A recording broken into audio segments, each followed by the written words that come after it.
बीते एक साल में यह देखा जा रहा है कि भारत और बांग्लादेश का रिश्ता पहले जैसा तो बिल्कुल नहीं रहा और रिसेंटली आपने यह देखा कि शेख हसीना को ट्रिब्यूनल कोर्ट ने क्राइम अगेंस्ट ह्यूमैनिटी के लिए सजाए मौत दिया। वो अलग बात है कि शेख हसीना इसको आईसीसी हेग नीदरलैंड्स में चैलेंज करने जा रही। इस घटना पर भारत का जवाब काफी बैलेंस्ड दिखा। भारत ने कहा है कि वो इंगेज करेगा सभी स्टेक होल्डर से और बांग्लादेश के डेमोक्रेसी के लिए ही काम करने वाला है। इस वीडियो को आप पूरा देखिएगा क्योंकि पिक्चर अभी शुरू होती कैसे बांग्लादेश का मुद्दा एसआईआर से जुड़ा है और आने वाले बंगाल चुनाव में इलीगल इमिग्रेंट्स जो बांग्लादेश से इंडिया घुसते हैं वो कैसे जुड़े हैं। अभी हाल में ही आपने सुना होगा कि सिलीगुड़ी कॉरिडोर कहे जाने वाले चीन, भूटान, म्यांमार और बांग्लादेश से लगे ईस्टर्न बाउंड्री पर एक बड़े पैमाने में large scale air force drill किया जा रहा है भारत की तरफ। बांग्लादेश इससे चिंतित है, लेकिन भारत का कहना है कि यह एयर ड्रिल परिचालन क्षमता और रैपिड रिस्पांस को चेक करने के लिए। बात भी सही है क्योंकि भारत के कुल 5 राज्यों की सीमा बांग्लादेश से लगती है और कुल 4096 किलोमीटर के आसपास सीमा बनाता है भारत बांग्लादेश। इलीगल इमिग्रेंट्स जो बांग्लादेश के रास्ते भारत घुसते हैं उनको चेक करने के लिए यह किया जा सकता है। अब कहानी में और ट्विस्ट लाते हैं। आपको याद होगा कि जब पिछले साल छात्र आंदोलन हुआ था बांग्लादेश में तो उसके बाद इंटरिम गवर्नमेंट बनाई गई थी। मोहम्मद यूनिस को चीफ एडवाइजरी नियुक्त किया गया। उन्होंने एक बयान दिया था, याद करिए,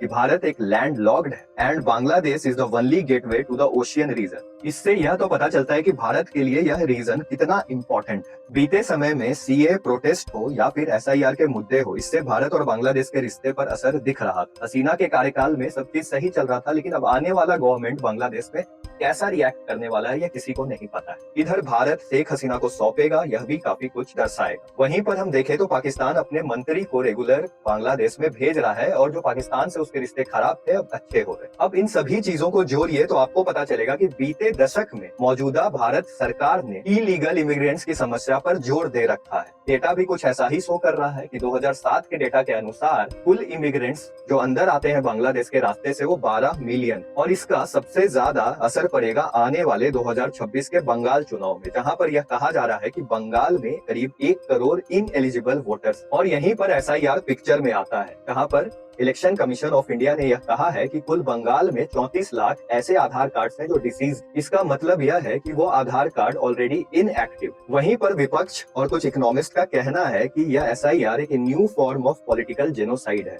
इसका मतलब कि वो कह रहे हैं कि भारत में जो हर आदमी को वोट करने का अधिकार है उस पर यह खतरा है। पर मौजूदा सरकार इलीगल इमिग्रेंट्स को रोकने के लिए एसआईआर पर जोर दे रही है। आपका एसआईआर पर क्या राय है? क्या यह सही है या गलत? यह मुझे कमेंट सेक्शन में बतलाएं।